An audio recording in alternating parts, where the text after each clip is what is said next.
the moment Kale slipped on the wet stone and fell through the wrong doorway. He felt the old familiar certainty that his life was ending the same way it had always been lived, unnoticed and unwanted, because the heat that wrapped around him was not the warmth of comfort, but the heavy breath of danger, thick with alien perfume and royal silence. And as his body hit the floor, his cracked ribs screamed, while his mind screamed louder, telling him that a broken human with a ruined spine did not belong inside the sealed, bathing chamber of the Zirati royal bloodline. Kale had been abandoned long before this moment, abandoned by his parents on a mining moon when his mutations made him slow, abandoned by the Human Defense Corps when his hands shook too much to hold a rifle steady, abandoned by the diplomatic fleet that only kept him as a translator because he spoke alien trade tongues better than machines, and now abandoned again when the human delegation fled under false alarms and locked him inside the palace sector to buy themselves time. He lay there shaking, steam blurring his vision, listening to the sound of slow-moving water and soft chimes that vibrated through his bones, knowing instinctively that this was not just a bath, but a sacred place where mistakes were paid for, in blood or worse. When he lifted his head, pain burning behind his eyes, he saw her silhouette through the mist, tall and still, crowned not by gold, but by curved crystalline horns that glowed faintly from within.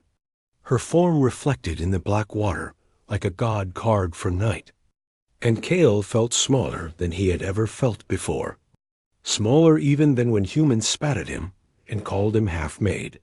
He tried to speak, to beg, but his voice failed, and in that silence the alien empress turned her gaze upon him, eyes like deep wells of silver light, and the chamber itself seemed to lean closer to listen. She did not scream or summon guards, and that terrified him more than rage would have, because her calm carried weight, the kind that crushed bones slowly. "You are bleeding," she said at last, her voice smooth and cold, spoken in perfect human speech, learned long before his species had ever reached the stars. Kale looked down and saw dark blood spreading across the pale stone beneath him, his body betraying him again, and shame burned hotter than pain as he whispered that he would leave if he could stand. The Empress watched him struggle, his hands slipping on the wet floor, his legs failing him, and something unreadable crossed her face. Not mercy, not cruelty, but recognition, as if she saw in him a reflection she did not expect. Around them the water shifted, and Kale noticed strange symbols glowing beneath the surface, pulsing slowly like a heartbeat, and with the clarity that had always cursed him. He realized this bath was not for cleansing flesh, but for containing something alive. He tried to crawl backward, fear clawing at his chest, but the door sealed with a low hum, and the Empress stepped closer, each movement graceful and controlled, until she stood before him, towering yet strangely burdened. "Do you know why your people are hunted?" she asked. And Kale shook his head, tears mixing with steam. Because humans were always hunted for reasons he never fully understood. Blamed for violence, blamed for ambition, blamed for surviving. She gestured to the water, and the surface parted, revealing a vast organic structure bound by glowing restraints, a living mind older than empires. Its tendrils pressed against invisible walls, waiting, listening. "This is the sovereign source," she said, and her voice trembled despite her strength. "It grants dominion. It devours will. My kind has ruled through it for generations, pretending we are masters when we are prisoners."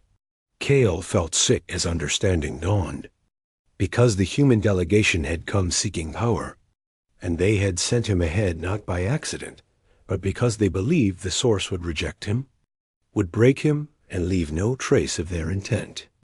Outside the chamber, alarms began to echo as human soldiers forced their way back inside the palace, and Kale understood then that he had been betrayed not just as a disposable tool, but as a sacrifice. The Empress closed her eyes, her hands shaking slightly, and confessed that the source had begun to weaken, that it hungered for a new species, one chaotic enough to survive its hunger, and that humanity had been chosen long before Kale ever took his first breath. The soldiers' boots thundered closer, their weapons primed, their orders clear, and Kale felt the familiar weight of inevitability settle over him, the knowledge that his life was a small thing others spent without thought. When the doors burst open and human rifles flooded the chamber with harsh white light, the soldiers froze at the sight of the Empress and the living abyss beneath the water. And Kale watched their fear twist quickly into desire, the same desire that had ruined every world humans touched when power was offered. Their commander shouted orders, demanded control, promised domination, and when the Empress refused, they fired, and the source woke screaming inside Kale's skull as if it had always known him.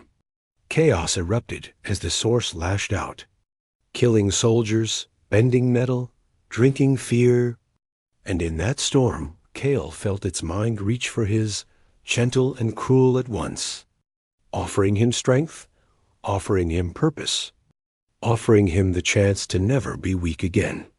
He saw visions of himself standing tall, feared and obeyed, no longer limping, no longer mocked, no longer alone.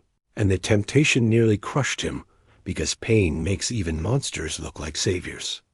The Empress fell to her knees beside him, blood staining the stone, and begged him not to accept, her voice breaking as she admitted that she had brought him here on purpose, guided his steps, chosen him because she sensed his emptiness would resist the source better than pride ever could.